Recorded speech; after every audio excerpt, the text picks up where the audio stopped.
Hey, what's up everybody? It's Lids, and we're back for some more Rogue Mage, the new Gwent single-player roguelike game.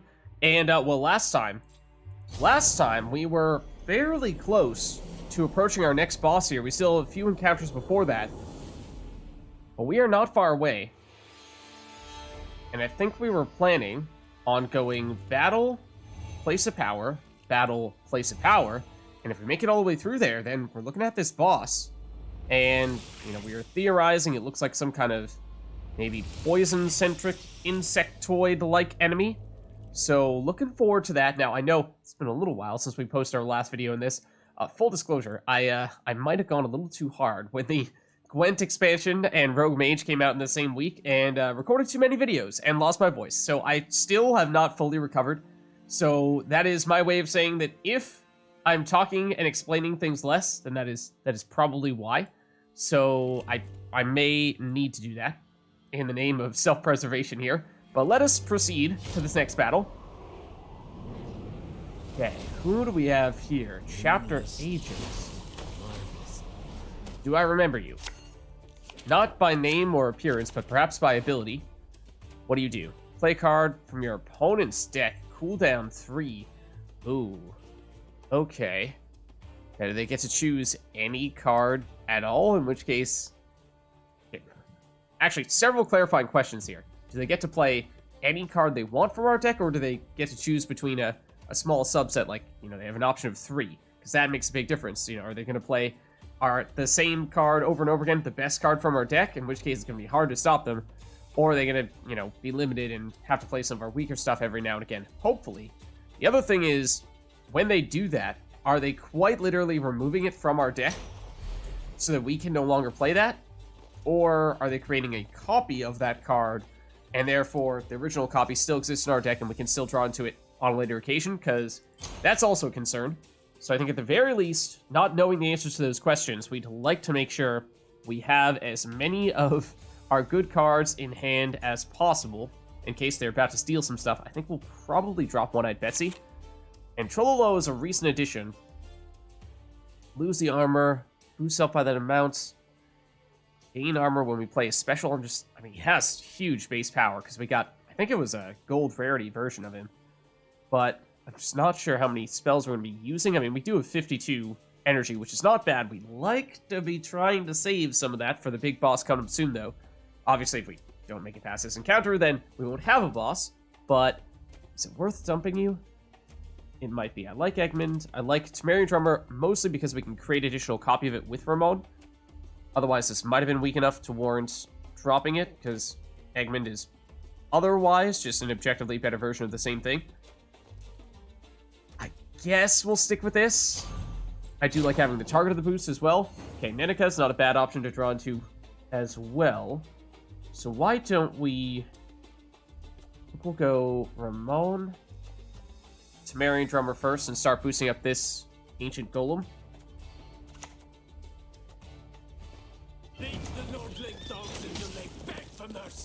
Like so. Okay, so lots of questions here. We have 14 cards in deck. It does look like, yeah, they do quite literally steal it from our deck. So any card they play is a card we will not be able to play. Oh. Okay, I see. I see what this deck is all about. This deck is basically all about Assimilate. And Assimilate, I think we might have run across it on a few occasions, but haven't really had an enemy that's gone all in on Assimilate before.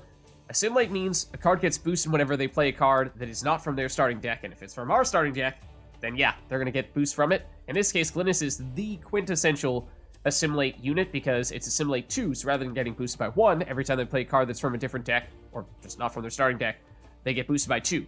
So she's going to get huge. And their leader ability will proc this, so that's concerning. A Cloak of Invisibility would be really nice. If we had a card we want to make sure they cannot touch, which could be the Adernian Mauler.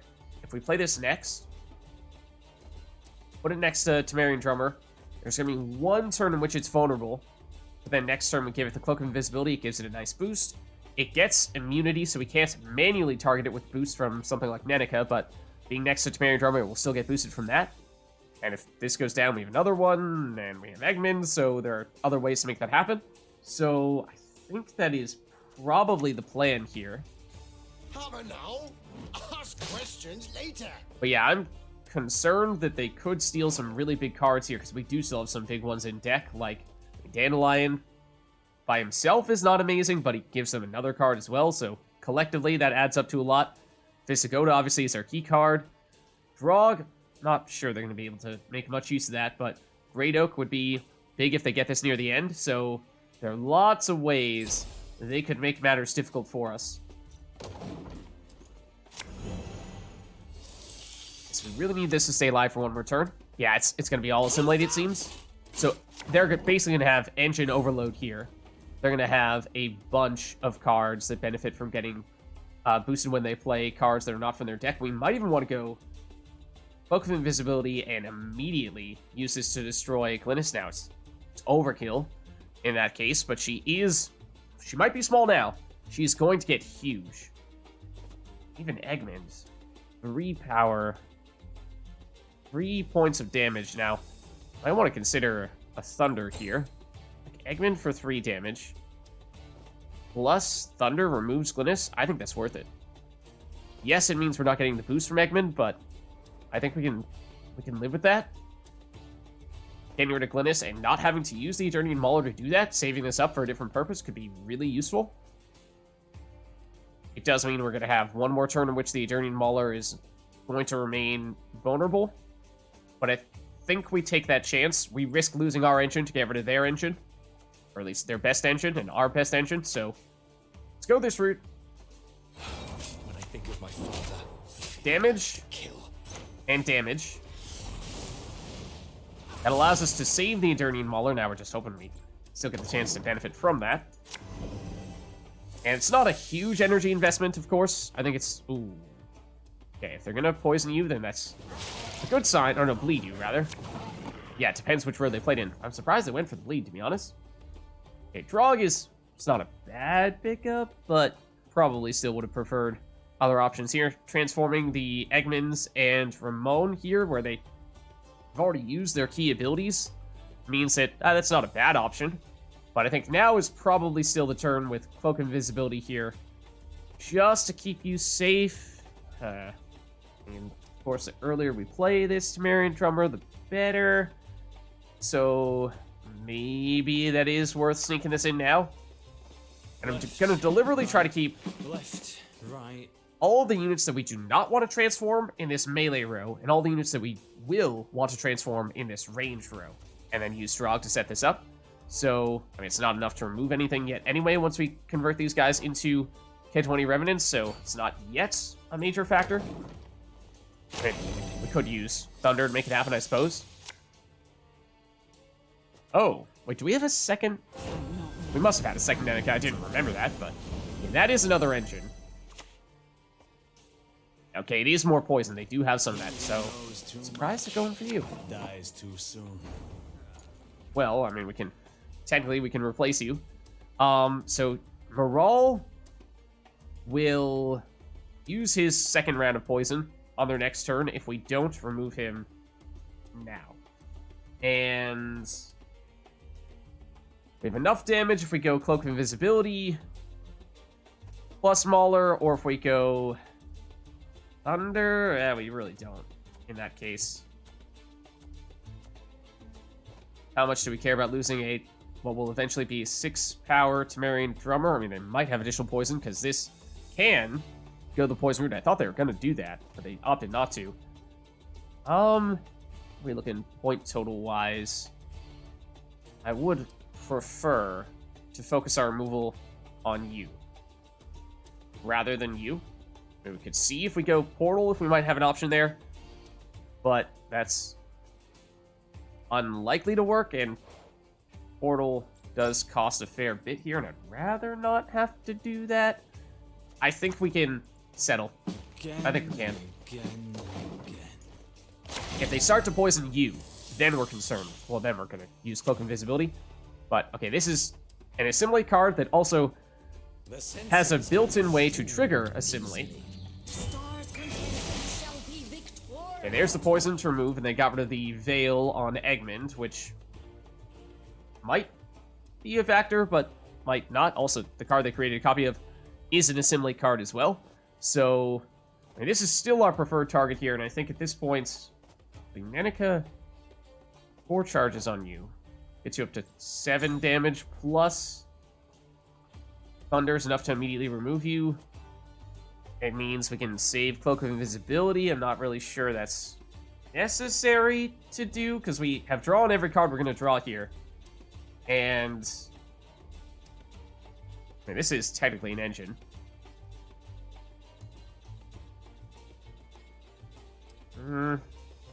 We boost you with Cleanse. That's still not enough to remove you.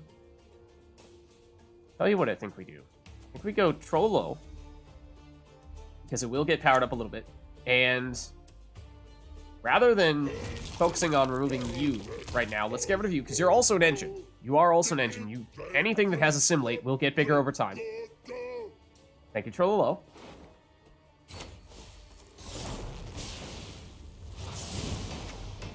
That powers you up a bit, and that's good. This could even become our preferred target for Cloak of Invisibility. Okay, where's this going? Because that's poison. Wait, hold on. Spawn a copy of it. Oh, did they immediately use it? They immediately used its order ability. Okay, I see. So yeah, now we would like to use Cloak of Invisibility. Otherwise, if they have more poison, they're removing this, and that is a concern at this point. And we feel okay about doing that because Mauler is slowly getting boosted up by the Temerian Drummer. And if we go Nenika plus the boost you'll get at the end of this turn, so you'll get a 5 plus 4 means you'll get 9 damage. You are about to trigger Assimilate here, so we'll still need a little more firepower. That might still be doable. Actually, tell you what. Should have done this more proactively, but Drog to transform these guys into Kid 20 Revenants on this 1-power Imperial Diviner to not only remove an engine, but actually spawn in more of those guys. That technically does still work. We're just going to have to sacrifice both of those order abilities, and the second one will remove you. Yeah. It's probably going to be our next turn. We need to use anything here. I could just remove you altogether, but I'm not really sure that's worth doing right now, because I think you are a good target for this. And unless we boost you with Cleanse, and you still can't remove this Ducal Guard, but you get closer. I think we might do that.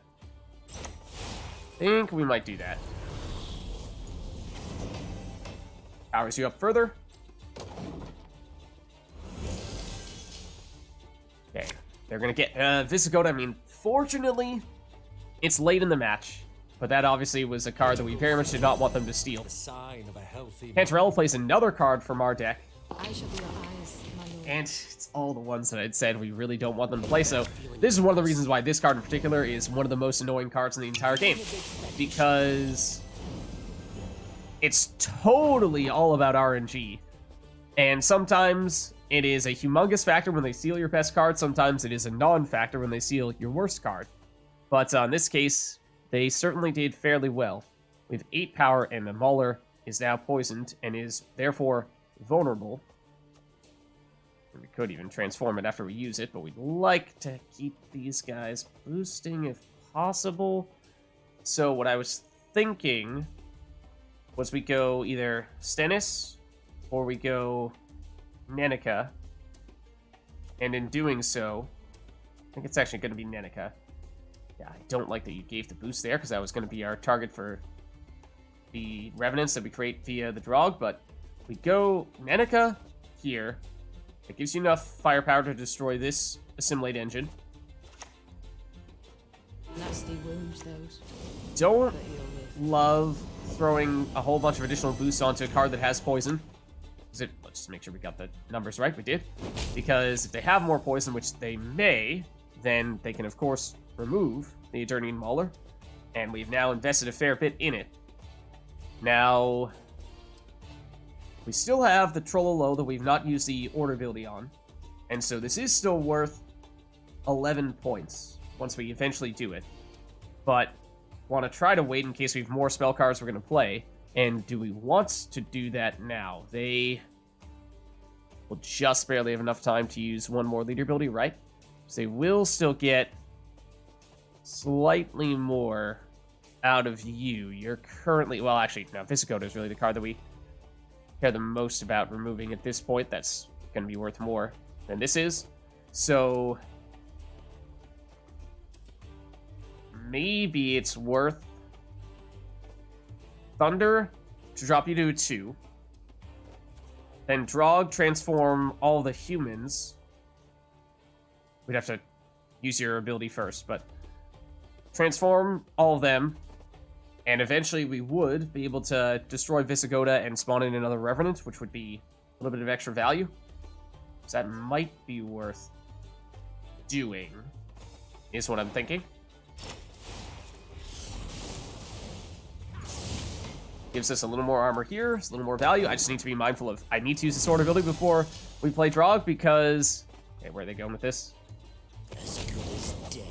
As long as he's still alive, that's technically fine. Actually, we can net generate points from this, technically speaking. So, the thing is, in Gwent multiplayer, Drog only converts humans. He does not convert non-humans, and Ogroid, or Trollolo is in Ogroid. So, in multiplayer Gwent, there would be no risk of transforming him, but in Rogue Mage, it will happen. So we should do this first. Although if we're gonna play a spell, we should do that first, technically. So...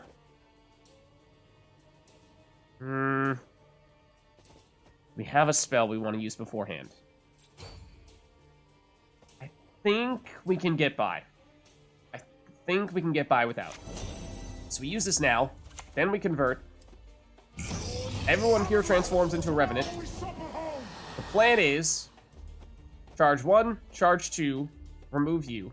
Charge 3, or actually charge 4, just like get damage from you. But then actually destroy this Revenant with this ability, and that will spawn in another Revenant, which on net will gain us points. Silly as that sounds, that is a thing. That is a thing with Revenants, if these all remain alive, which, okay, well, here's the poison removal that we were expecting we might see.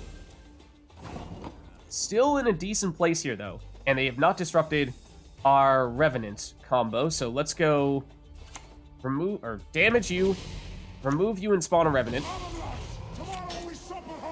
Just get damage out of you, because we're going to destroy you. Oh, we can... okay, in multiplayer Gwent, you can destroy your own Revenant and spawn more, but apparently we can only damage enemy units. That's unfortunate, but we could opt to, once again, if we feel the need, Thunder on you, then destroy you, and spawn in another Revenant. I mean, how much do we think they're going to get on their last fight? If they steal Great Oak, that's going to be worth a lot. That's definitely the best finisher for them. And even Nazca Sergeant is at 7 base power, not bad. Old Betsy with the damage, but I think we'll do it just to play it safe. We'll do it to play it safe. We found ourselves running into trouble in some of these late-game battles in the past.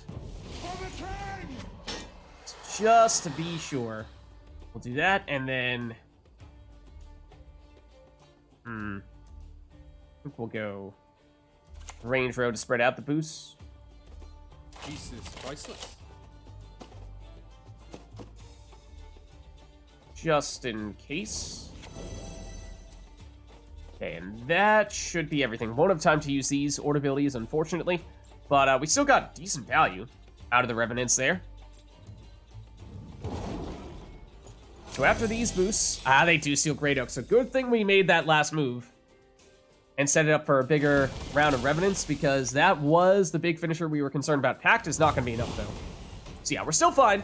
Might not have needed to do that in hindsight, but we played it safe just to be sure. Okay, so Chapter Agent is basically just pure assimilate. Alright, and so you guys were saying that we can choose to add to deck or remove to deck, or at least see what the preview is before actually committing. So like if we look here, we can see Rayla Yeah, because we can still skip. I see. So Rayla... damage, and if she's boosted, then she gets a little more damage every turn. Zoltan we already have, but it's a slightly more powerful version. It is a super powerful version of old Betsy, but she's not the most synergistic of cards with the rest of our deck. I mean, she is a finisher, which is something that we don't have a lot of, because we have so many engines in our deck. Things like Rayla that need to be played early to get the most value possible out of them. But, I mean, Zoltan's technically also a finisher in that way, and is more synergistic. Let's see if we remove... Our options are to remove our existing Zoltan, Ramon, or Cloak of Invisibility. I don't think we're looking at removing any of those. So, it's either skip, or it's add one of these. I don't think the answer is Rayla. So I think we have too many cards that we want to play early to also fit her in. She's technically kind of, sort of, a card that you like to target with boost, at least one boost, so she gets that inspired, which means she's above her starting power. But, let's see, so you're functionally minimum of 12, potentially 13. You are also 13-ish, although in your case, you synergize more with our boost-centric archetype, although One-Eyed Betsy, of course, can help us remove cards if there's something we really need to get rid of. I think we still go Sultan. Not an amazing addition, but we'll take it. Okay, so how much energy did we use there is the real question, I think. I think we might have used a little more than 20, and we're about to likely restore 20 here at this place of power. But that's why we chose to go this way. So we could charge back up, even if some of these end-game encounters were difficult. Even the normal battles, as we said, sometimes these have been more difficult than the actual elites. And this will be our last normal battle before the boss fight. So this is the last real question we have. So with 57 energy, we will have the chance to get more energy afterward before going into the boss fight. I'd ideally still like to get out of this encounter and finish this encounter and this place of power with more than 57 energy, so that we can just go absolutely crazy and spam our spells against the boss, because we will probably need that. But let's see. Who will it be here? Is it someone we already know? We've seen this guy. This is a really nasty one, isn't it? He's the Bloodthirst 6 guy, right? He is. I hate this guy. I hate this guy with a burning passion, especially because... Okay, well, now we know what to expect from him. But... he is a pain in the butt. So last time we got... He is what ended our previous run. When he triggered that Bloodthirst 6. Basically, if he gets that off, he wins. If he doesn't, we probably win. The problem is that he has almost every single card in the game that damages every unit on the board, which means he has an abundance of setup to trigger that Bloodthirst 6. So we want to be really aggressive with our boosts. And I actually don't like that we have the Ancient Golem in this specific encounter, because it's one more card that they can damage easily, despite him having immunity, because they have a bunch of ways to just damage every card on the board and they don't need to manually target stuff. And it's hard to boost him because he has the immunity. So we can try putting something like Temerian Drummer next to him, but that might be our first turn play here. I'm not so sure that we're looking for boosting targets as much as we just need to get the maximum number of boosters, because I don't think we can get greedy directing our boost toward a specific unit. I think we just need to get a ton of boosts down here, no matter what, and focus 100% on avoiding Bloodthirst 6, and I think that means what we didn't do last time is we were in a similar situation. We were about to go into the boss fight, and we were concerned about spending too much energy before that boss fight, and we did not use much of any energy. But if we use our cleanse to give our units boosts right off the bat, and do that very, very regularly, then that might be the answer that we're looking for here. I think we'll dump the Mauler. We might keep Trident Infantry. I mean, Shield is kind of nice because it mitigates one round of damage, but still, that's, I think we still prefer a boost per turn, like Temerian Drummer, because this can functionally, for every single turn that's on the board, prevent one card from getting damaged. So, okay, Egmont is similar in that way. Ramon, I know we had Ramon last time. So, Ramon into Temerian Drummer would usually be our starting play here. The thing is, Ramon gives extra armor to whatever card we play with him. So we could give Temerian Drummer extra armor. I'm thinking what we might do here is... So you're easy to boost, because you'll get boosted by 2 every time we play a card with a deploy ability, and we have 1... Actually, only 2 at the moment. But I think we start with you, actually, because you'll boost yourself. And then what I'm going to do is I'm going to wait a little bit on Temerian Drummer, because although he boosts other cards, he does not boost himself. So he's a little bit vulnerable. And so if we wait and play Ramon a little later on, then you might have enough armor to avoid getting damaged altogether, and we won't have to be as concerned about you. So that's what I'm thinking. Again, we do that. And we do... I'm trying to remember if these cards that damage a specific row, or if it mattered, or if we can just play them wherever and it doesn't make a huge difference. I think we should still line up if we can, so that way if Temerian Drummer is boosting something, and the card that it's trying to boost gets destroyed, then it has something else that will immediately start getting boosted afterward. Don't need to worry about, the placement of cards after that. So I think it's still Nausicaa Sergeant first. And I think we will still go Cleanse early and often.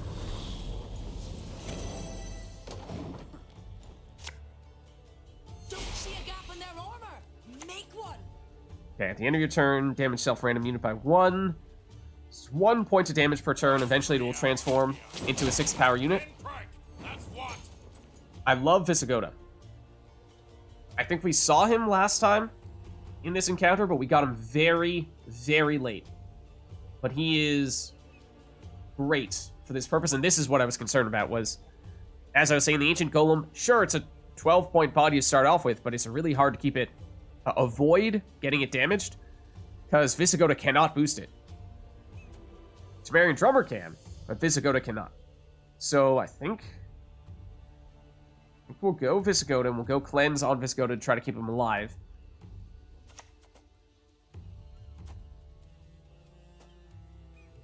Yeah. Trying to think about... Are we in anticipation of playing Temerian Drummer soon? We're going to want to put Visigoda as the starting boosting target, or is it going to be this Ancient Golem? And we might need to abandon ship with this Golem and just accept the fact that it's going to be damaged for basically the entire match. And prioritize, I think that's one other thing we did last time that might have been a mistake, was we focused too much on keeping everyone just barely boosted. And that meant that if they could damage everyone once or twice or by a couple of points on their turn, then they could make everyone damaged in one fell swoop, which was ultimately what they did. Instead, I think it's better to potentially focus on highly boosting, not one, but multiple cards, enough cards that at least getting them up to Bloodthirst 6 is going to be really difficult. Because, like, if this guy gets up to, 15, then it's really hard for them to get him damaged. And if this guy gets up to a 10, then it's going to be hard for him to get damaged. And in that case, it doesn't really matter if this remains damaged. So I think that's the approach we're going to want to take. In which case, we'll play Visigoda here. Critical thinking. And we're definitely going to Sign of cleanse. a healthy mind. And as I said, we cannot target this Awakened Golem.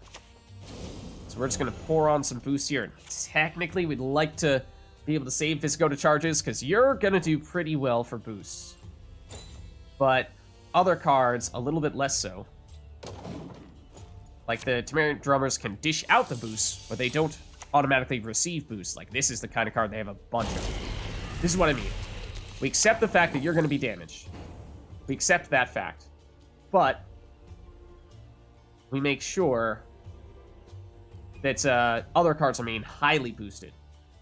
So it might be time for Ramon. That's the other reason why I want to delay Ramon a little bit, because although he does start with 2 armor, he's also a card that does not automatically boost himself, so he's another card that we just need to be wary of running out of that armor and becoming another unit that is fodder for this Bloodthirst 6. So much as I do want to play him, maybe we go Egmont now. Because I would have said we want to try to get Visigoda boosted up as quickly as possible to make him safe, because he does not boost himself, which would normally mean Temerian Drummer. If you're going to go Temerian Drummer, that means you're going to want to go Ramon. In order to get an extra Temerian Drummer, Egmont is basically a Temerian Drummer, just one that Ramon cannot create an extra copy of. So I think we do this. What succession? The throne will be mine. He will boost Visigoda by 1 every turn. We'll try to keep Egmond's. He will be a card that we will prioritize keeping boosted because he's going to help the rest of the team stay boosted. So you're a Sacrificial Lamb. You guys will not be, though. Yeah. The next turn, it might have to be Temerian Drummer or really Ramon into Temerian Drummer. Do we need to cleanse again? You're boosted by 2. You're boosted by 2 and you have 1 armor. You're boosted by 3. We might get greedy here.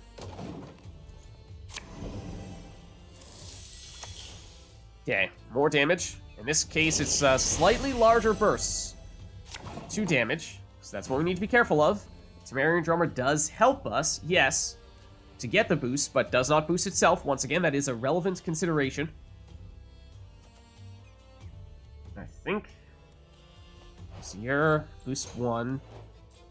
Boost 2 in armor, so you're doing okay. You're boost 1. I think we're looking at Ramon now. I think we are looking at Ramon into one of these drummers. I think we probably do need to do that.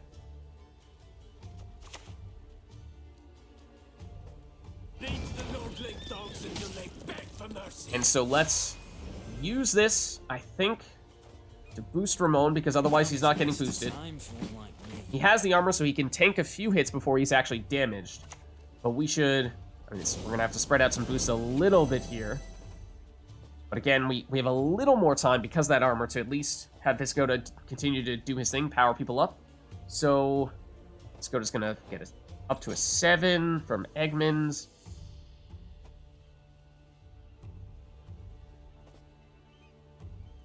Let's do it. Let's play it a little bit safe here, once again. Visigoda goes down, we're in serious trouble, of course. So now, Visigoda's primary job is to keep you guys boosted. Damages everyone, as we expected. Once again, we're accepting the fact that you're going to remain damaged. Okay, Stennis is good for either making sure that one person is very boosted to avoid getting the Bloodthirst on them, or spreading out the boosts, which is what we focused on last time, but again, might not be what we want to do this time around. So... probably Temerian Drummer. In this case, it will not get extra armor.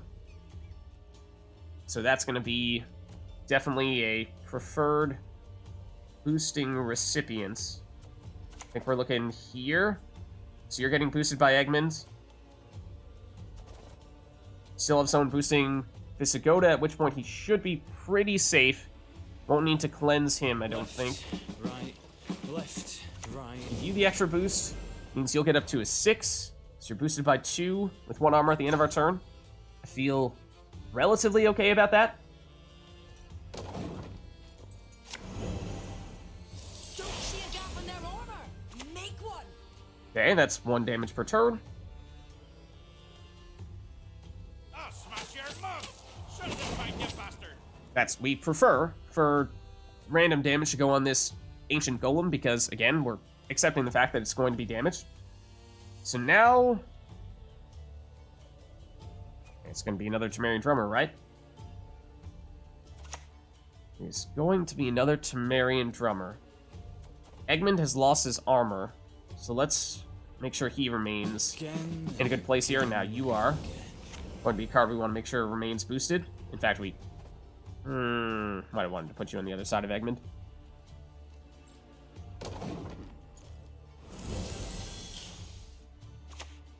Okay, Heimdall lost. Okay, that's a good example of a card that would warrant that we not play a bunch of things in the same row. I love that they keep on damaging this, though. So now, I mean, Great Oak is worth a bunch of boosts, so this is pretty safe to play. I'm thinking we probably go that route, and then everything else may be a card that we're willing to accept getting damaged at some point, as long as the cards we have on the board remain highly boosted.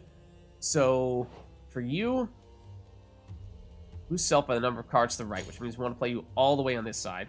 I think we'll do that, because that is a full row, which means maximum boostage right there. It does boost up Nausicaa Sergeant, because we did not have that many deploy abilities, as it turns out. That was one of them, though. So you're now boosted by 1. You're boosted by 2. You're boosted by 1, and you have 1 armor. You're boosted by 3. Boosted by 2, but you're going to get boosted. I think we're looking at... Want to make sure you stay alive. And we do have 2 more deploy abilities, so Nausicaa Sergeant temporarily will be a little bit vulnerable here. But next turn it should be looking better.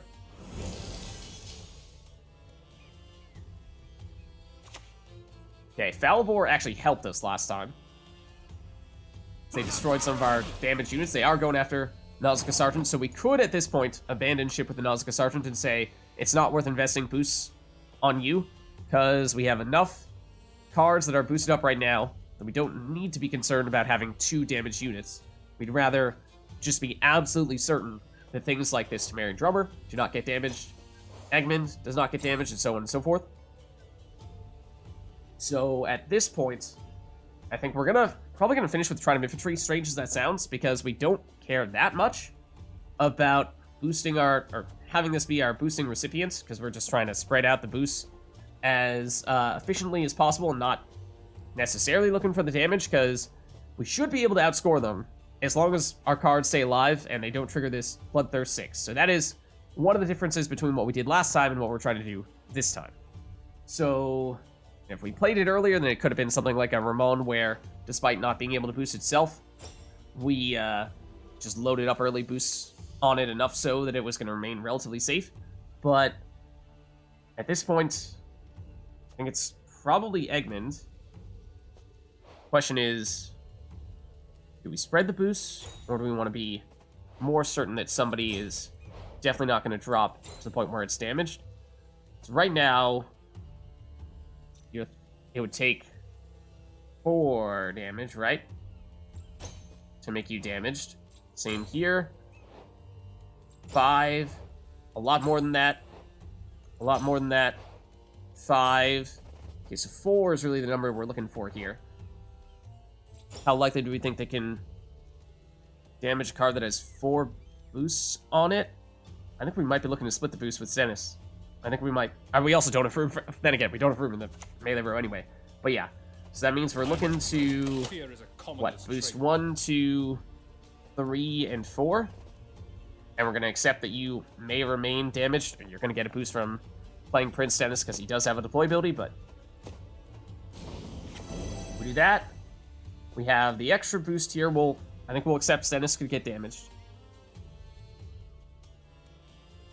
You are going to get boosted when we play Grog. So there is that. You're going to go up to a 9 in that case. Is that reason enough to invest this last boost in you from Visigoda? Or do we say, you're still looking pretty good here? I guess we do. Yes, we do. Now, technically, mathematically speaking, you know, again, having 2 or 3 damage units does not matter for this Bloodthirst 6 ability. But Drog could get damaged and Trident Infantry could get damaged.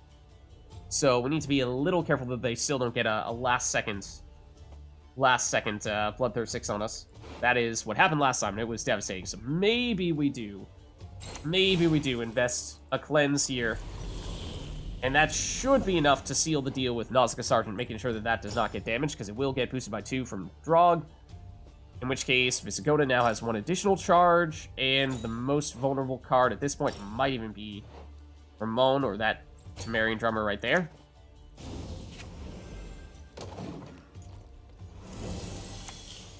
And Morkvarg is terrifying, actually. That is the best counter for what we were trying to do. It is damage a unit. We've seen it before on our side, but damage unit until it is damaged. And so it basically means for a card that is highly boosted, get rid of all those boosts. So now they are on Bloodthirst 2, they can easily get to Bloodthirst 3. Does stink that we invested, or at least we timed this Great Oak perfectly, but they did counter it. You should be safe once we go Drog. Question is, where do we want these boosts to go? This is... You could even make the case here, strange as it sounds, for deliberately discarding a card. Because the cards we play here are cards that are unlikely to assist us much when it comes to our point total. They are just cards that could more easily enable them to use their Bloodthirst 6. Although, next turn they're on cooldown, or next turn they will use their ability. If they don't have Bloodthirst 6 on their next turn, then they will not be able to do this. So, on their last turn, they won't be able to. So this is the only turn that really matters for that, in that case. So, I think that means we're definitely Drog. Gonna do that to boost you up by an additional 2. You should be pretty safe. That means 1, 2, 3, and 4 are vulnerable to becoming damaged. That's not enough. However, I think we did see at one point in time, in the previous match, we saw them use Patricidal Fury. Arnholf the Patricide, which is a card that spawns in 3 Sirens on our side of the board and damages them each by 1. So that means 3 additional damaged cards on 1 turn that they're creating from scratch. So that is, I think, their best possible setup here. So if they do that and they have one other way to deal damage, which at the moment they would not be able to do that all in one fell swoop, but I'm still a little nervous about that. It would mean 1 to the 3 that they create, and then if they can hit Stennis, that'd be a 6th damaged card. So I think it is Drog.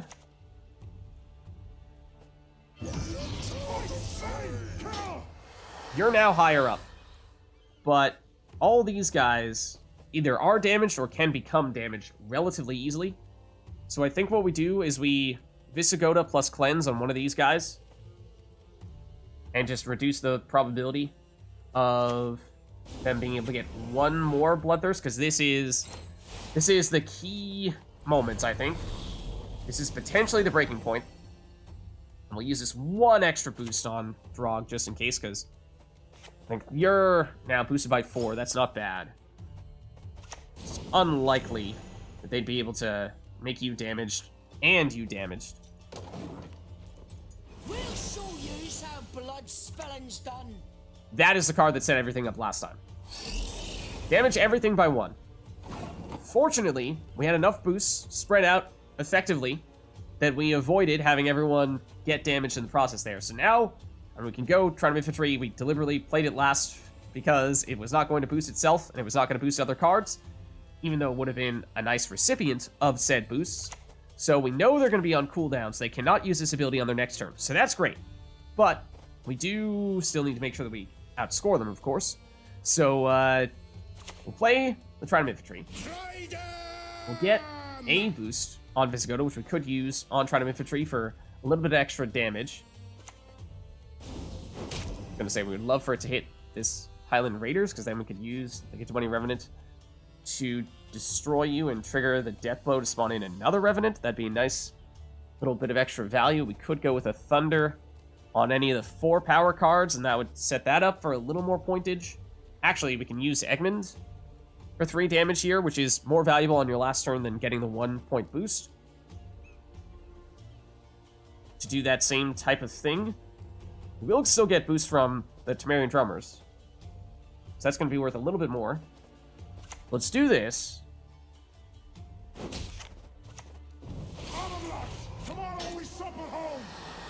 It's a pretty big lead. Is there anything we can imagine them doing that could catch us at this point?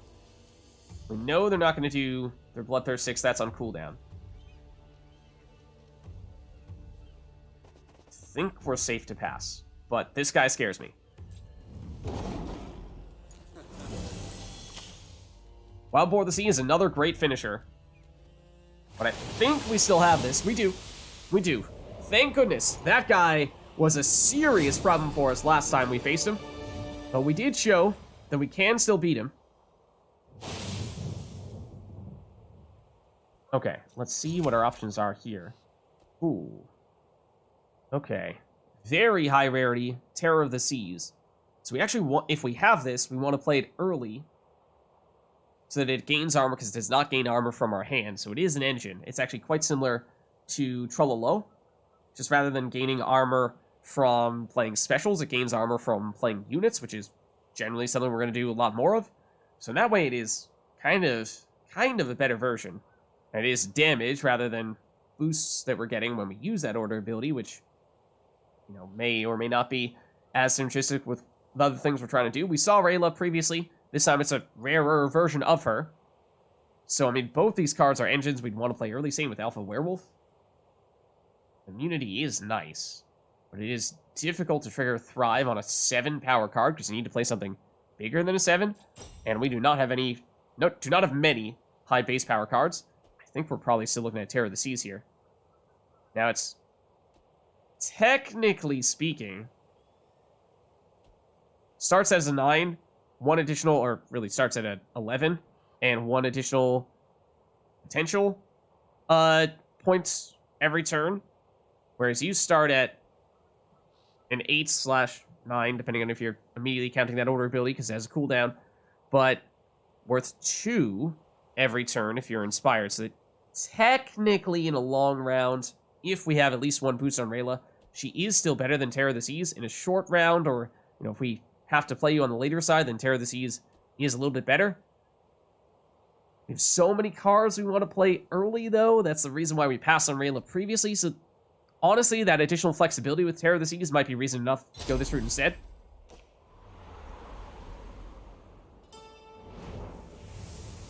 Okay, and that was our last normal Decay enemy. permeates the ground. The beast is near. I feel its rotten breath. Yeah, so I suspected that would mean poison, and that little bit of dialogue from Alzer perhaps reaffirms that. We were saying we wanted to get out of that previous encounter with, I think it was more than 39 energy, because that's what we came into it with. So we just barely managed to do that.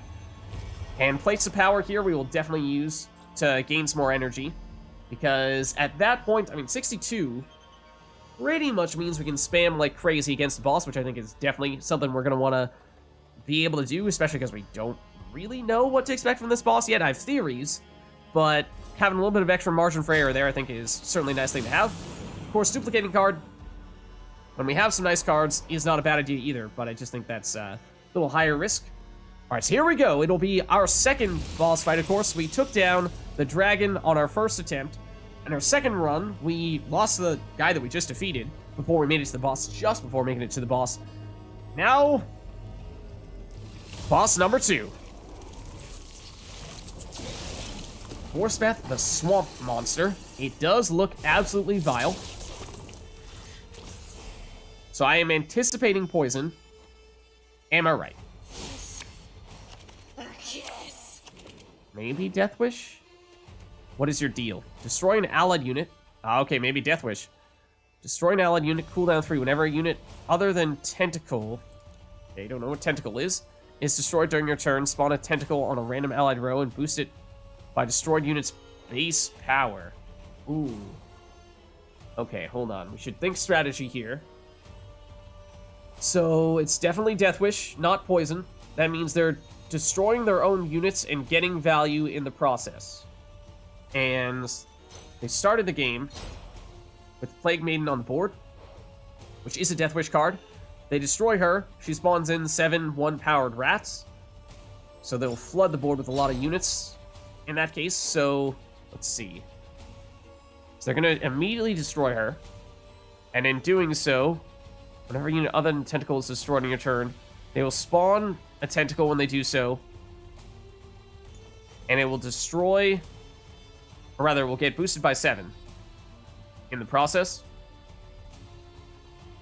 At the end of turn, what else does the Tentacle do? At the end of turn, damage a random infected enemy unit by 1. Okay, so that's the whole... What looked like poison from afar, but is functionally perhaps more like bleed. Damage a random enemy infected enemy by 1. If there are no infected enemy units, infect a random enemy unit. Okay. So, yeah, it's basically bleed, hits 1 unit, and then focuses on that 1 unit. Once it gets destroyed, it's going to get passed on to another unit, or Mark in some ways, kind of similar to that as well, at least in Thronebreaker, the way that Mark works. So, what is our strategy here? What can we do? Shut this down. So, it's hard to stop Death Wish in some ways because you can't destroy the cards, and you're just giving them additional value. Although,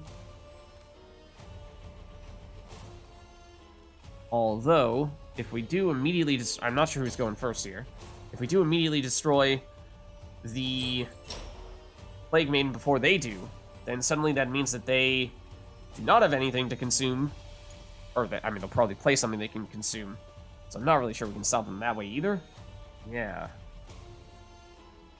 So damage is not great, because damage will just potentially contribute toward the Death Wish. I mean, we can weaken a card without destroying it, which might still be beneficial, but actually destroying cards is usually not all that helpful. Just trying to figure out how much we want to prioritize getting rid of tentacles as well. I imagine they'll probably have other infected synergies, like we saw with the dragon previously, where frozen cards could not get boosted. They also had some cards that allowed them to destroy frozen cards when they moved them. So I imagine there might be some cards that will just destroy infected units. So, or spread infection to additional units. By itself, it's not that scary. It's those potential synergies that make me a little nervous. Okay. So, damage, as we said, I think it's not going to be that great, I think. Honestly, we might just be looking to get greedy here and boost like crazy, which does happen to work well with this deck, of course. But because we don't really want to try to destroy their cards, I think that means we're just trying to out point score them by maximizing our own boosts and playing solitaire to a certain extent, avoiding or ignoring in some ways what they're doing and just focusing on ourselves. I mean, it's risky, but that might be the answer. I think we dump you. Dandelion is definitely nice. We'd love to get Visigoda either directly from this last mulligan or through Dandelion. So that might even be our first play. And then, and you are a good finisher, as are you. You're technically a better version of you. Is that reason enough to drop you? It might be.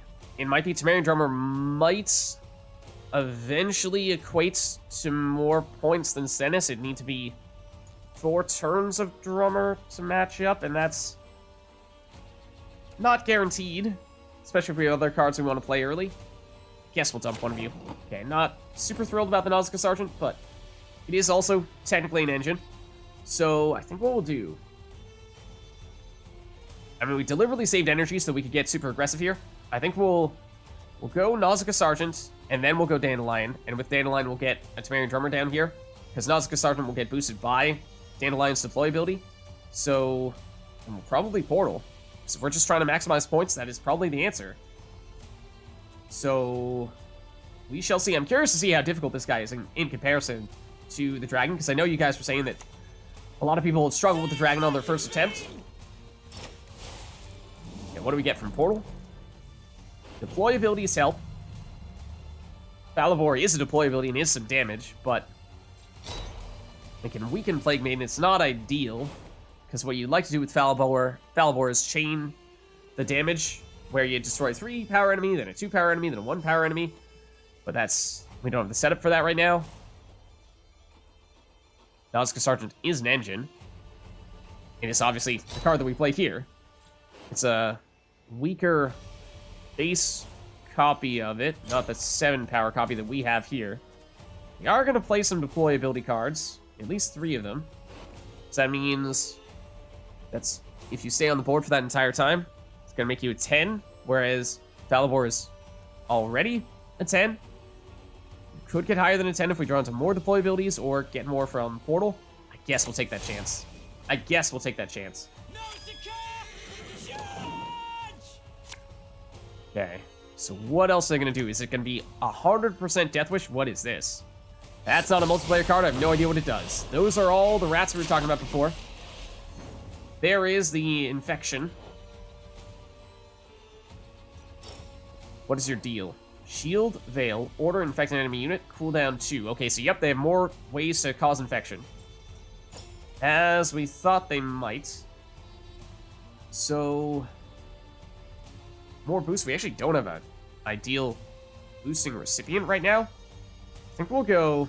it's a creepy animation with all the maggots and whatnot, but... probably go Dandelion, see what we get, and... worst comes to worst, we go Temerian Drummer. If we happen to get Physigoda, we'll definitely play that. We'll put you here for the time being. Not sure to what extent we do or do not want to roast sack. Well, we draw to another Temerian Drummer. Okay, so we will play this, I think. And we should... I think we should still... you are an engine, this Nausicaa Sergeant, so we'd like to keep it alive so it continues to gain value. Are they going to have other ways to scale the damage on this infection? Whenever an infected enemy receives this status again, damage it... okay, so... here's where I take issue with this. You didn't say this initially. You said what infection was... what was it? Here. You did not say that previously. It's not a status in Gwent multiplayer, so it's the first time I've seen it. So that's, you know, that's a little uncool. Not telling us from the get-go what the actual point of infection was. Damage it by half its current power. Not base power, current power. So right now it would go down to a 3, so we actually don't want to boost you, as it turns out. Okay, yeah, otherwise we're just setting them up for more damage from this infection. We'd want the infection to go on non-engines, so... alright, we're learning. We're learning. In fact, we deliberately saved up energy so we could use Portal aggressively here. And...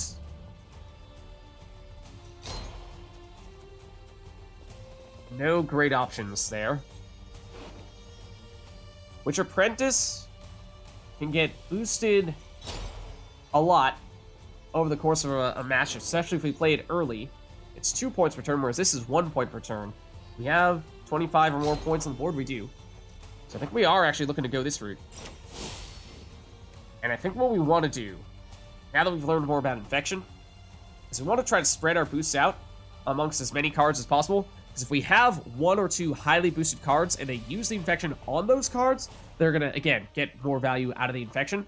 Whereas if we spread it out, then they're going to be limited with how much the Infection damage is actually going to cause. So, I think that's the plan. We're learning. We are learning. Cache, Thrive. There's the additional Infection. Or additional damage from you on the infected card. So, yeah. Honestly, if anything, we kind of just want to dump Nausicaa Sergeant.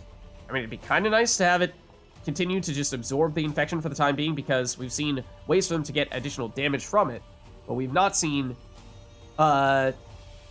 additional sources of infection for multiple... well, I mean, you. But I'm assuming this Earth Elemental is going to just double down on infection on the cards that already have it. Nekker. Can spread boost, yes. Which is helpful. But I think now... I'm not sure they can give infection to the Ancient Golem. So I'm thinking we want to go Temerian Drummer here. And if we do have one high power card, we'd like for it to be you. Portal again, because we can. And especially early on, we're looking for engines, if possible. Cards that generate value over time. Oh. Chololo. Yes. Could potentially become an engine now. Remember the infection damage. I mean, he is an engine, but he could potentially become a big card for us. Remember that the infection ignores armor. So that does mean it's going to be kind of hard to power up Trololo if he does get infected, because the infection might just take him out before we even get the chance to use his order ability. Tibor is a point slam. I think someone was commenting on this previously when we had the option of playing Tibor or maybe getting him in our starting deck. He looks amazing at 13 power, but he's not really 13 power because you play him and your opponent also gets to summon a card out from the deck. So he's really 13 minus whatever your opponent is going to get when they summon that card out. And especially against a boss, I imagine they have some really strong cards in their deck. So I'm not really sure we want to tempt fate like that. Temple Guard just to boost a bunch of adjacent cards, and it's not worth that much. It's not an engine. I think we do go Troll Low. It is going to be a little bit risky here.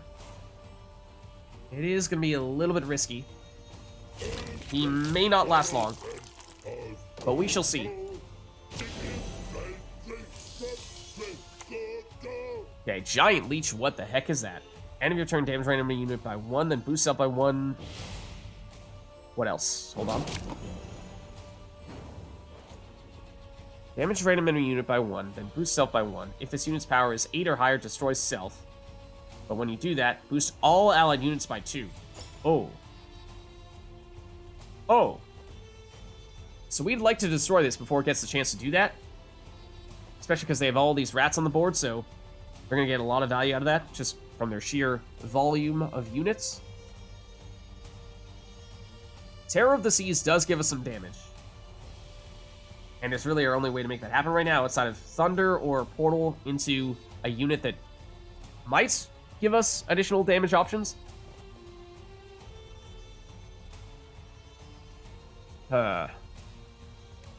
Technically speaking, we think we've one more turn before this gets up to an 8. So that might mean that we can go Terror of the Seas, look for Portal to find a damaging card, and if we don't get one, it just means more setup for Terror of the Seas, and then on our next turn, we can use Alzur's Thunder to weaken you, and that continues to buy us time. So I think it's definitely going to be you.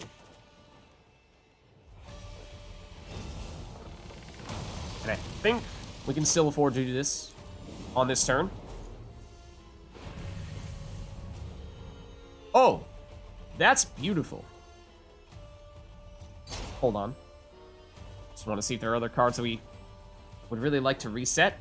Resetting you gets you down to a 1. So that's relevant for blood. That's what Bloody Baron does. So that's -6 plus 6-point body is 12 or potentially more if we play you in the range row, but it's going to be slower in that case. Eggman obviously does generate value over time. Yes. But the reason why my eyes lit up was because the Callus here gives us exactly what we were looking for. A way to destroy you immediately.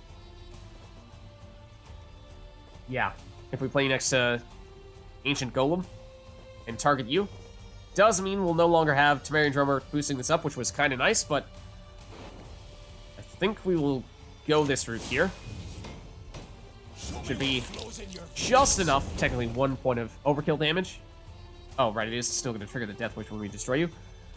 Yeah, I guess the earlier we did it, the better, because that means they had fewer cards on the board when that happened.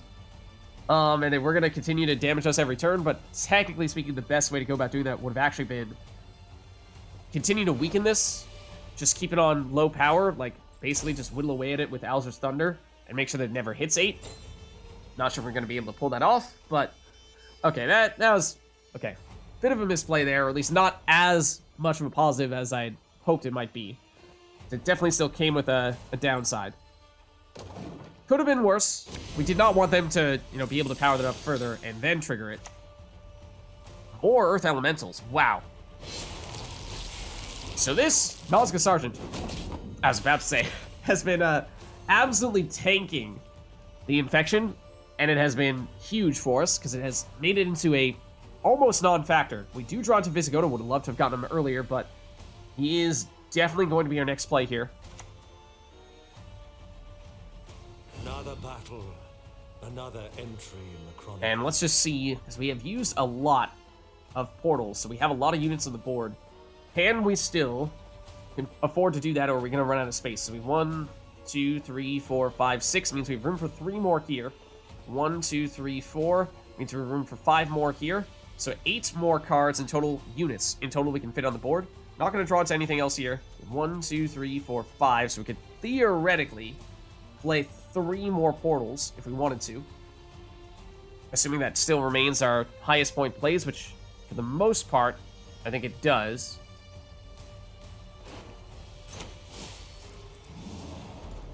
Let's see.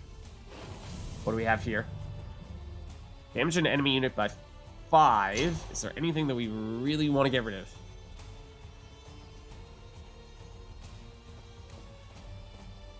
Can't destroy you unless we also go Terror of the Seas. We kind of like to get rid of the Cachet. This is a serious engine. And in fact, might have even been a better unit to target with the damage from the Callus. Because Thrive means you'll get boosted whenever they play a card bigger than this. And when they get boosted, not only does that happen, they also spawn in Entrega Larva, which is another Thrive card. So it just scales exponentially over time. So we'd like to, if we're going after this, we need to make sure that we destroy it. We can't just weaken it, otherwise we're making it easier for them to trigger that Thrive. So if we go with 5 damage, that's not enough by itself. Lowers you down to a 6, right? So you're functionally an 11 right now, or at least you can take 11 damage. So you get down to a 6. And we'll have 5 damage on Terror of the Seas, which is not enough to remove you. Oof. We're 1 away. We're 1 away. Trident Infantry could become the recipients of the Visigoda boost. It's a little bit late for that, but we could also put you next to a Temerian Drummer. That wouldn't be a bad thing. Get some extra damage that way. So again, it's the earlier we do this, better, but it's a little bit late for that. Entrega Larva is a Thrive unit of our own. It does take up a lot of space because it spawns a copy of itself, but that means it is functionally, potentially, worth 2 points per turn. So are you, if you're the recipient of our boost. It might be Trident Infantry. Because we did not have a great boost recipient, and we have double Nekker in hit. Yeah, it's definitely, Trident was definitely the right play, because we could go and get 4 extra damage with this combo and 4 extra damage with this combo. So let's do this. They do have a lot of shields. It is random damage, despite what that first part might have made it seem. Okay.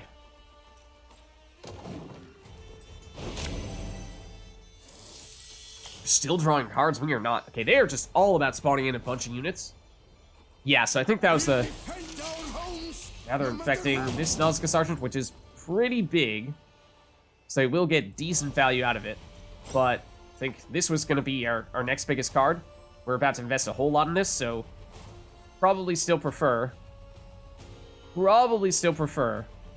that they infect this. Here's the thing. Their board is completely full with units, so they can't play any more units. If they try to, they're going to have to just discard a card. Do they have something that they can use when their board is full like this? It'd have to be a special card. They might. They might. So I'm not sure about that. Of course, when Temerian Drummer boosts Trident Infantry, it will deal random damage and could destroy this cow, or this cow, if it hits that. So that is potentially a concern. If we are thinking that they're not going to be able to do anything with the full board, I think we act on the assumption for that for 1 turn, and we see what happens. And if they are still able to do a bunch of stuff, then we start focusing on just pouring on the boost for you to get a whole bunch of damage and potentially weed out some of these little cards, because I think this was all meant to be set up for the giant leech that we destroyed, where it was going to be able to boost a whole bunch of stuff. And we got rid of it before it was able to boost. I mean, it boosted like half the board rather than the full board, which is a little bit better than it would have otherwise been. But I think we established, we have what, 1, 2, 3, 4, 5, 6, 7, 8, 9, 10, 11 cards. We can fit 18 on the board, so we have 7 spots left. That means we can, with 1, 2, 3, 4, 5 units in hand, we can still play 2 portals. And we're starting to run a little low on energy, mind you, so we do need to be kind of careful. Spear Tip is a huge point slam. Dandelion gives us another card. However, That does mean that we are loading up the board even more and running out of space a little more quickly. Dandelion does mean one more charge for Visigoda, which is kind of nice. It's not a huge factor. Basically, the question is Dandelion plus whatever card we draw into worth more than 12? And that's the basic analysis for it. The other thing is, you know, if this limits our portals... How much is portal? Portal is 6, which means we could have afforded... What? 4 more turns of it? Which we weren't going to be able to do anyway, because we were going to run out of space by then. I think we go Dandelion. I think we do. It also gives more cards to power up these guys. Let's see. Damage. When combined with Tear of the Seas, it's 5 damage. Betsy is 6 damage on an armored card. That means you're still functionally an 11, right? Yeah. So that lowers you down to a 5, which means we do have the damage from Tear of the Seas to destroy you, which is nice, but when their rows are full, this Kashe isn't actually a threat anymore. So I think what we'll do here...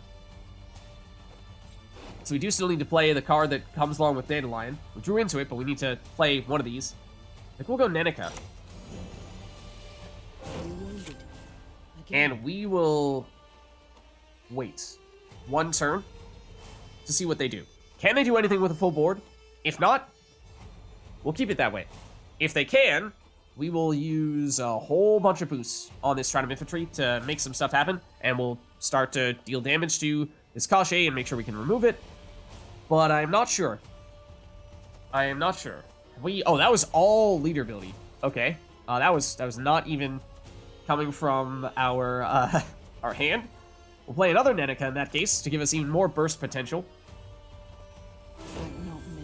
Want to make sure we still have room for Zoltan next to Trident Infantry, if necessary, and Stennis in whichever row we might want to play him. We did get the random damage that happened to hit that one card. Okay, they do have things they can do even when their rows are full. And I hate the fact that they got the infection on Trident Infantry, because this is a card we were about to apply a whole bunch of boosts to. Visigoda is about to go down if we don't boost him further. That means we're probably going to need to do that. Okay. Now, what's the probability they have other cards like this? Acid Spray, units, infect units randomly 8 times. Okay, so it is possible to hit the same unit with an infection multiple times. Not sure to what extent that really happened, but it does also mean if they destroy cards, then we'll have more room to do some additional stuffs, but I still have some doubts as to how capable they are of doing things when their board is full. Like, yes, they had that. They might have one more copy of that, which would be pretty bad. But then again, if they're completely bricking their hand after that, then that's a situation we kind of like. So, I'm conflicted.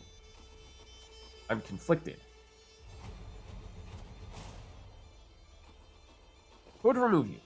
We absolutely can. Is that worth doing? Is the key question, because I'm not actually sure that it is.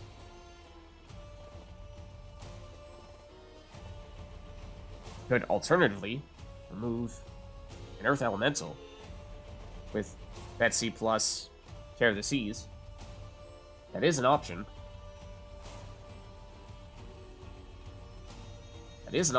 Tell you what I think we do. Zoltan here. Double face. It boosts you for a little bit of damage. It boosts you, so you're not as vulnerable. Now, you are still infected, which means a few more rounds of that could still potentially take you out. Now, 1, 2, 3, 4, 5, 6, 7, 8, 9, 10, 11, 12, 13, 14, 15. We can fit 3 more cards, and we have 3 more cards in hand. So, can't really portal unless we're expecting someone's going to get destroyed. We don't really care at all about Dandelion, so he's already done his thing. So in some ways, if they are going to destroy something, or either of these dandelions really, if they are going to destroy someone, we'd like for it to be dandelion. I doubt they're going to try to do that though. So what I'm getting at is probably need to go for either an Alzur's Thunder or Cleanse here, because we cannot guarantee that we'll have space for everyone if we use Portal. If we are going to boost, obviously extra damage, a little bit of extra damage if we go with a boost on you. Use the boost on Visigoda. I mean, the more we boost a card that's infected, the more potential damage they have. If it's going to get infected, or if it's going to get multiple infections anyway, then and we still really want to keep Visigoda alive, then I mean, we should really use his boosts on this turn, no matter what. Yeah. Did we use this Neneka's boost on this Trident Infantry? I did not remember that, but apparently we did. I think we will use you to boost a card that is not currently infected. Just in case you go down, it will not be Trident Infantry. Otherwise, this becomes an even more obvious target for them to boost. I think we want to spread our boosts as much as possible. So... oh, right, we're still looking at this. Is our card we really want to damage or destroy? I mean, if we get you down to a 9, we can remove you with Terror of the Seas, or at least have the option of removing you with Terror of the Seas. Which is potentially a nice thing, because you are going to continue to infect. And that is a valuable tool for them to have. You will be on cooldown on their next turn, so it's not urgent that we do that. But we could set it up now. Although I do like Cleanse on Visigoda to maybe makes them slightly safer. Again, with the infection, it's a little hard to tell. I think we do Cleanse on Visigoda.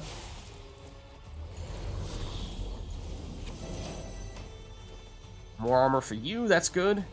You remain uninfected, so that's good. You can be a point slam force at the very end.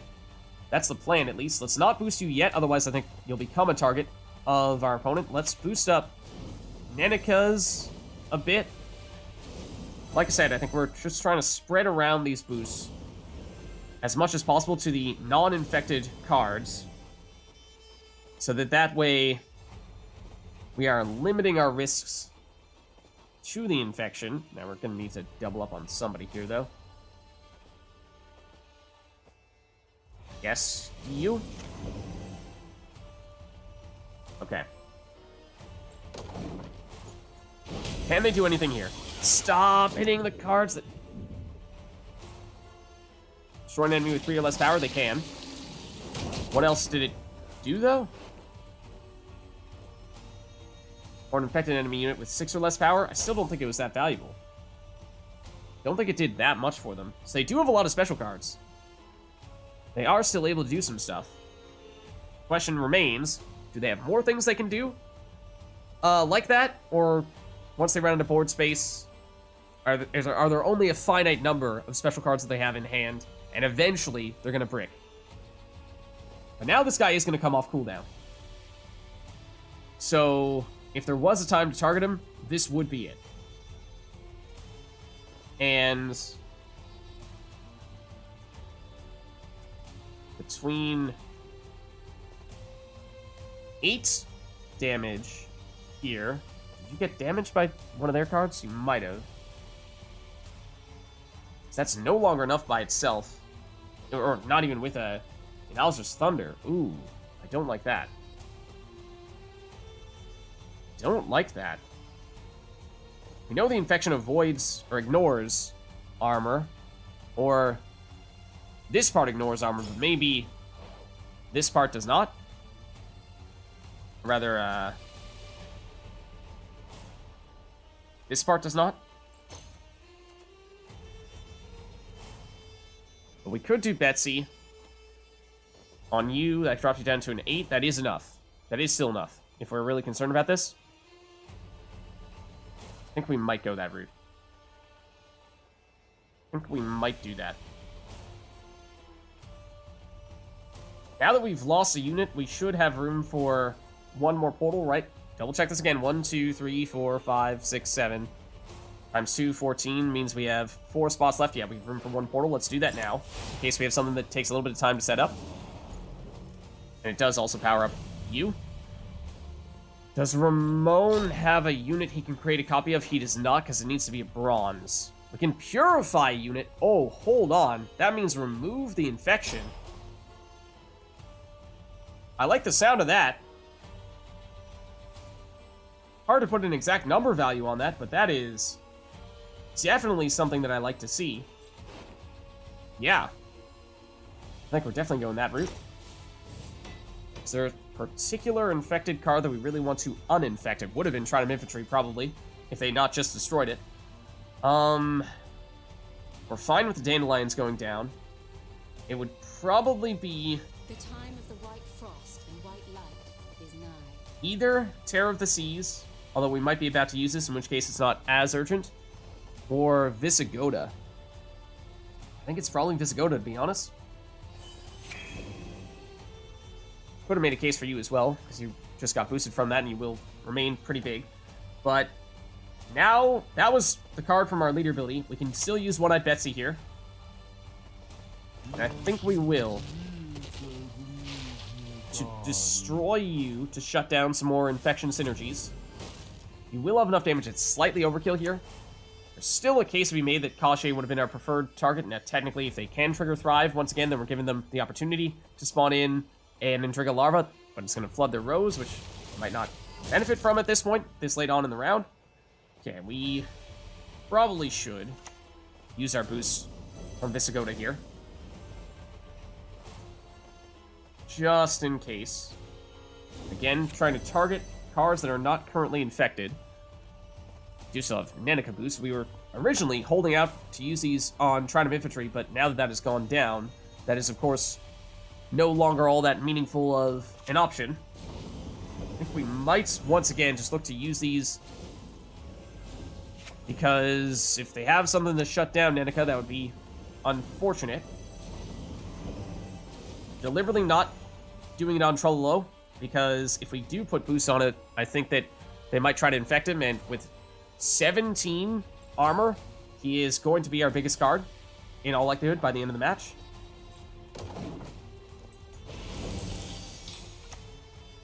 Okay, they're again gonna devour something that's infected. It's Dandelion, that's fine. It's fine. We don't really care about Dandelion. Sorry, Dandelion. Okay, they, once again, though, have given us some space here. We have 2 more turns left, which means we can basically use all the energy we can get here, because we're not going to run out. So we did a good job preserving just enough energy to basically spam non-stop portals. So I think that is what we're going to go for here, and we'll see what we can get. At this point, obviously, it's near the end of the round. We're looking for, ideally, some kind of point slam here. Too late for engines, in all likelihood. Alice, on the other Callus, does technically work. We could do it on Trololo and not actually take any damage in the process. We could do it on one of our infected cards to, you know, kind of reduce the infection, but no, I don't think so. I think we're probably still looking at the Callus here, or at least we can, if we'd like, and that'd be, it rounds up. So it'd actually be 7 damage. Is there anything for 7 we'd like to hit? I mean, not really. Unless we're just looking for pure damage, not actually removal. So, in which case we'd hit the tentacle. It's not really that helpful in that case, though. Damage chasing units by 3, boost self by 6. Honestly, you can find, yes, an infected sandwich to put you between. That might be preferable. That might be preferable. For damaging cards that we're kind of willing to accept are probably going to go down.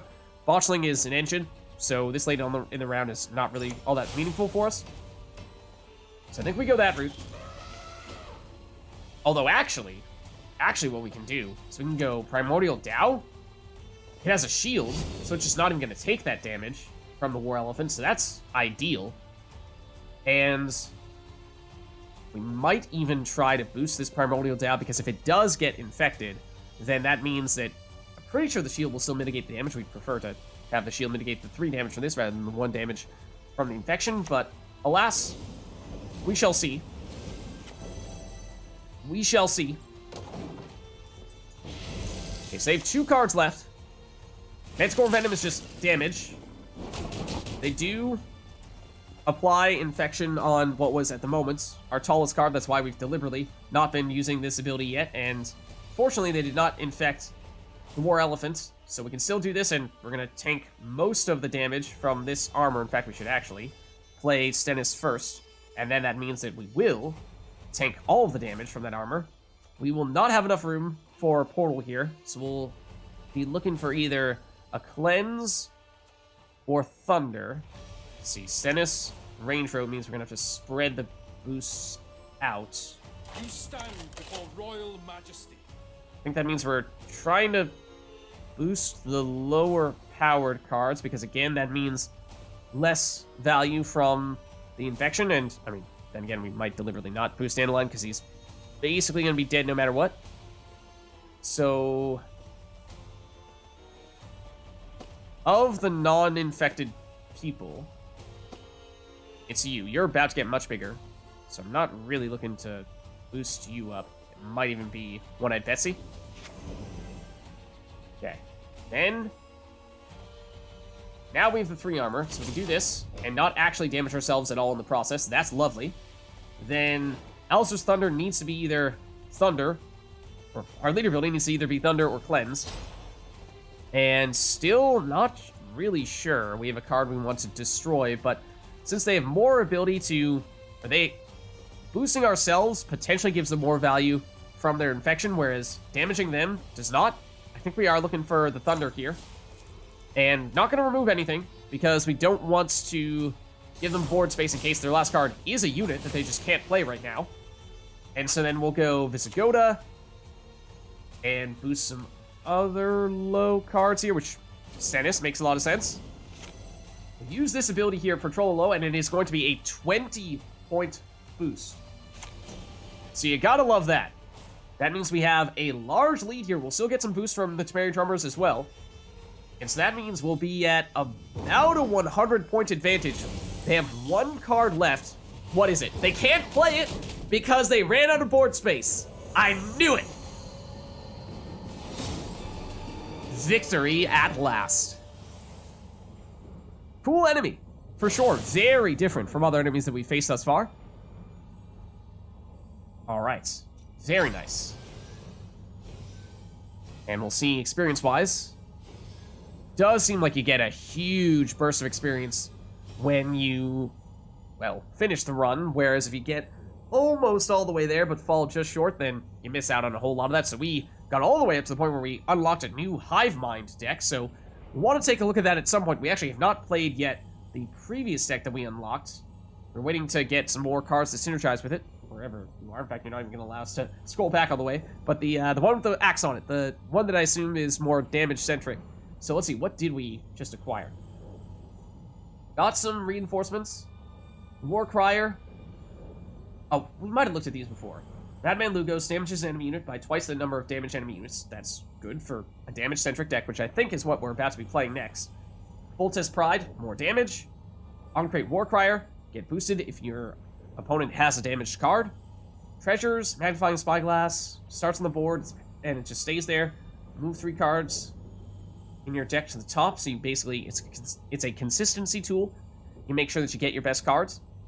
Glorious Standard, all allied units are boosted by 1. It's a passive. That seems like it would work better with the deck that we're running right now, not a damage deck per se. I mean, that other one works with anything, but Villain Trenmirth, we did get this from a reward from a previous run. After 2 turns, destroy the highest enemy unit, or rather, the highest unit, period, on the battlefield. Could be on your side, could be on your opponent's side. It actually backfired on us. But we still, I think it was, we got it just before our first boss fight, and we still won the boss fight despite it backfiring, so that's okay. We just hire Vampire. Damage enemy unit by the amount of boosts it has, then boost self by the amount of damage dealt. That's amazing. Especially against opponents that have highly boosted cards. So I love that. Then Spotter.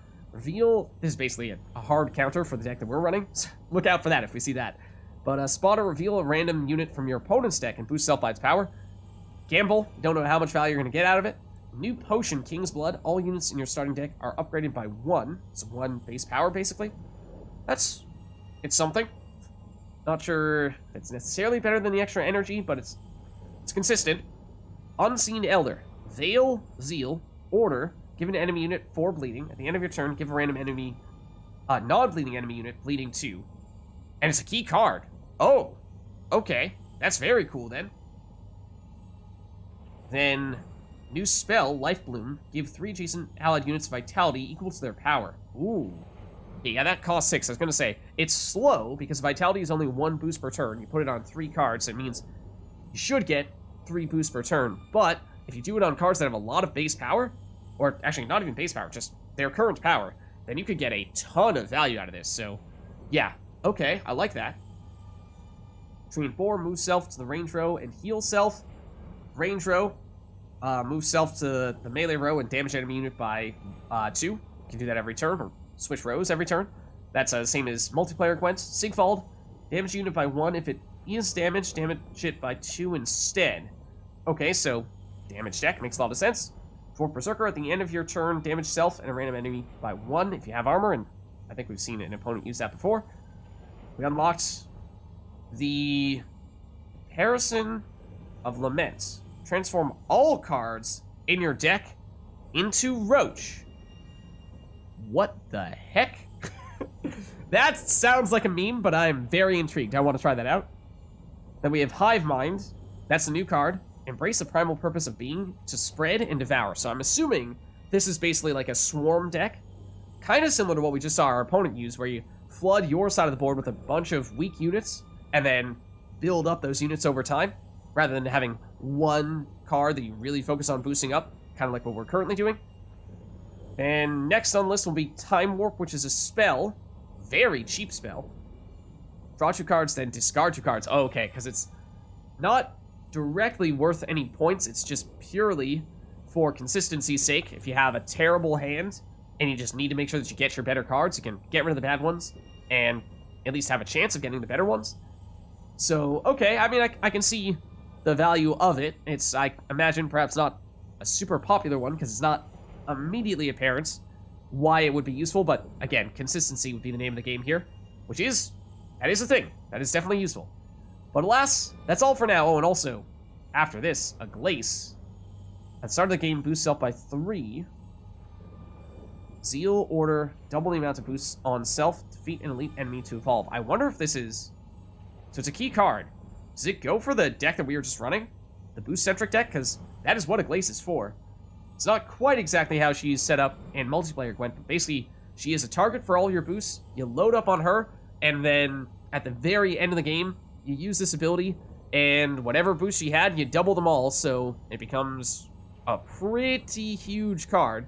And I'm imagining, you do a bunch of boosts on her, and then you put something like Cloak Invisibility on at the very end, where you give her a 15-point boost. She has immunity, so your opponent can't target her, and then that just makes her finishing order ability even stronger still. So very cool. Of course, finished the boss fight. Love that. Unlocked a bunch of cool stuff and some new stuff coming on the way soon as well.